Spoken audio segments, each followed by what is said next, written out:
I never figured I'd be the kind of person to lock another human in my own root cellar and wait for the sheriff to show up.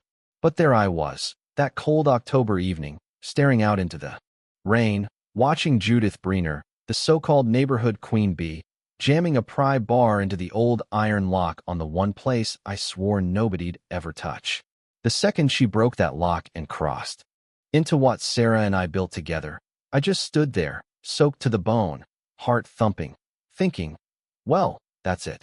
That's the line, right there. And when the storm door slammed behind her, it was almost like fate made the call for me.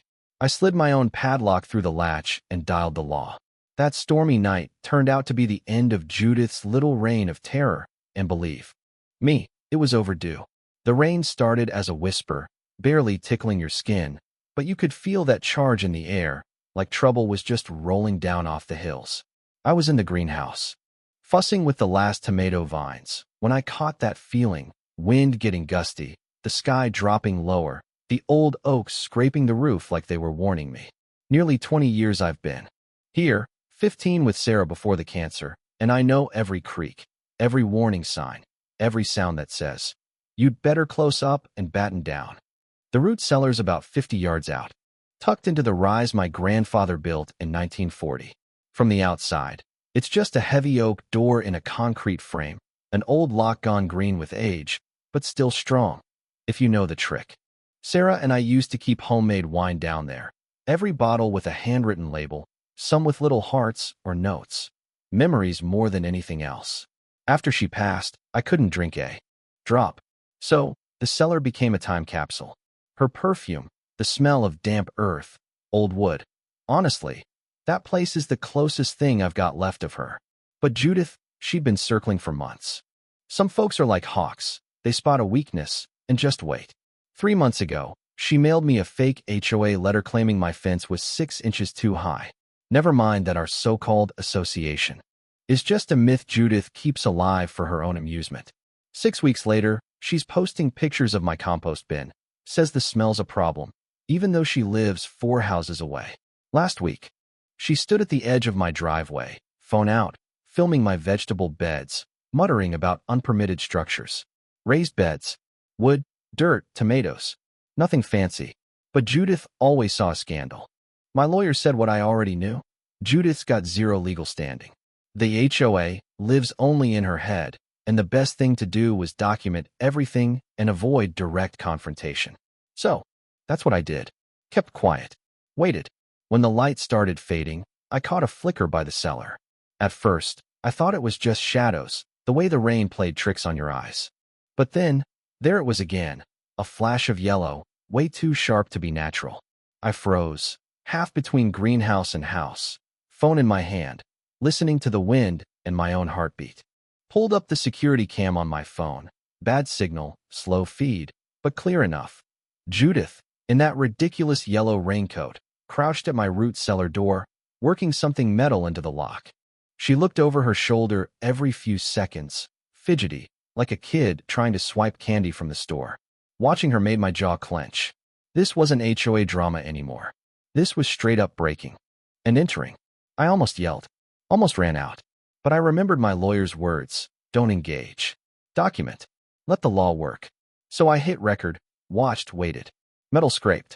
Then, a click. Judith pulled the door open and slid inside, flashlight beam wobbling through the darkness. For a second, I just stood there, soaked in the rain, thinking about Sarah, about the jars and bottles and laughter stored in that cellar, about the life I'd built and the woman now tearing through it for evidence. Judith rummaged through shelves, her flashlight darting around like she expected to find the Ark of the Covenant. Her phone's flashlight joined the party, and she started snapping photos. What did she think she'd find? Homemade pickles stuffed with contraband? Wine bottles full of illegal moonshine? Please. Sarah and I made 20 bottles a year, tops, and half the time we gave them away at Christmas. Rain came down in sheets now, turning the yard to soup. I tried calling the sheriff, but the storm killed the signal. All I could do was wait. I hunkered down in the greenhouse, heart pounding, watching Judith pick through my life. She moved with purpose, convinced she was about to uncover some neighborhood scandal. At one point, She picked up a bottle Sarah labeled the last year she was healthy. She held it up, reading the note, taking a picture. Something in me broke, seeing that. Lightning flashed. Thunder rolled closer. I typed an email to my lawyer, attached the video. Outbox only, signal still dead. All I could do was keep watching.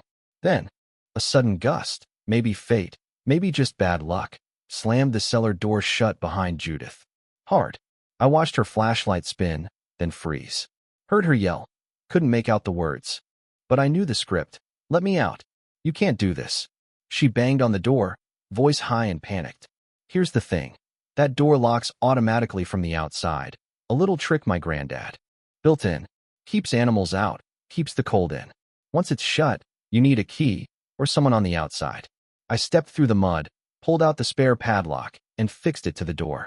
Judith kept pounding, her voice going from bossy to scared to angry, shouting that I was breaking the law. I just locked her in and walked away, the rain plastering my hair to my face. Back in the kitchen, I hung up my soaked jacket, made coffee, and watched the root cellar through the window. Judith's still in there, probably yelling, maybe crying, definitely plotting her next move. I felt no guilt.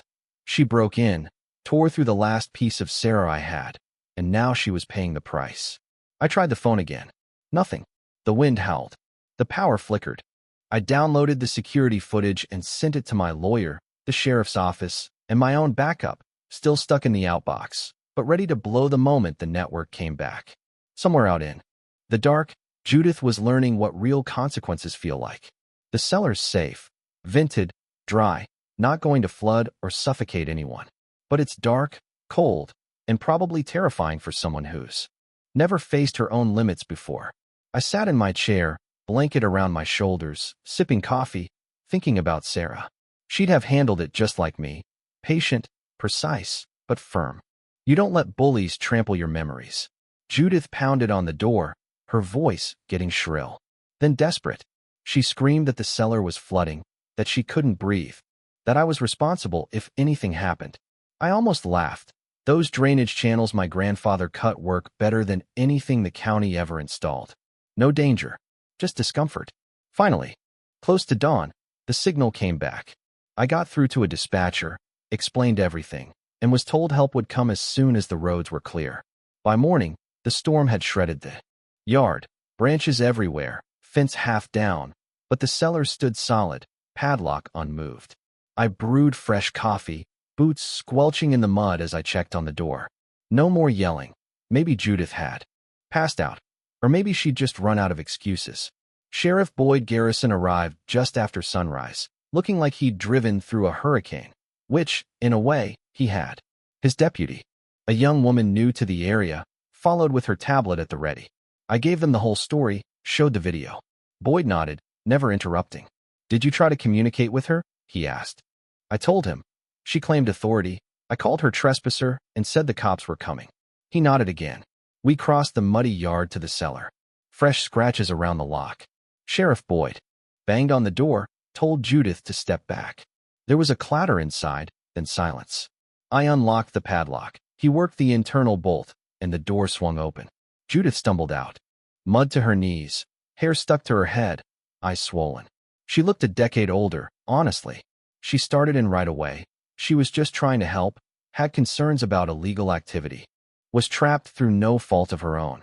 Boyd let her finish, then laid out the facts. You're on private property. There's video. You forced entry. The owner called us immediately. The fact that you trapped yourself doesn't change what you did. She sputtered, tried to spin it her way, but the deputy calmly cuffed her and read her rights. Neighbors gathered, watching quietly. Arms crossed, faces unreadable. A few looked downright pleased. Judith, once the terror of the block, now stood in the mud, handcuffed, shrinking under the weight of her own actions. One by one, neighbors stepped forward, stories about Judith sneaking into backyards, posting photos online, filing bogus complaints. Each tale painted a bigger picture. This wasn't just about me. This was about the whole neighborhood getting a little justice. Judith's defense was the same as always. She meant well, she cared, she was misunderstood. Boyd just shook his head. Intent doesn't override action. The law's here to keep folks like you from taking things too far.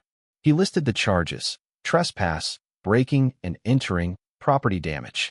Judith started to cry. The deputy helped her into the car, and the sheriff turned to me. Justice delayed is still justice, he said, just a hint of a smile. The neighborhood relaxed after that. Folks drifted home, relief settling in.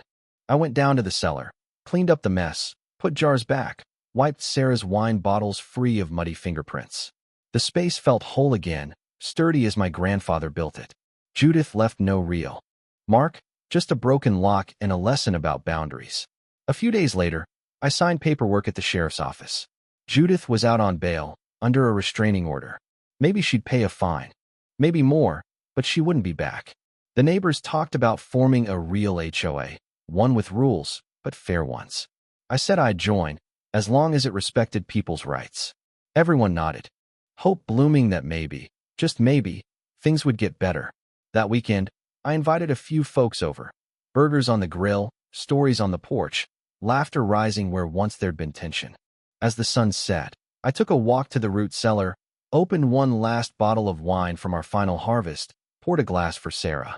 Kept my promise, I whispered. Protected what we built. With patience and the law. The wine tasted the same as ever. Rich, a little tart, perfectly ours. So, tell me, what would you do if someone trampled your memories in the name of their own authority? When's the last time you saw justice work out in your favor? Drop your stories below. What's right? What's wrong? And what would you defend if push came to shove?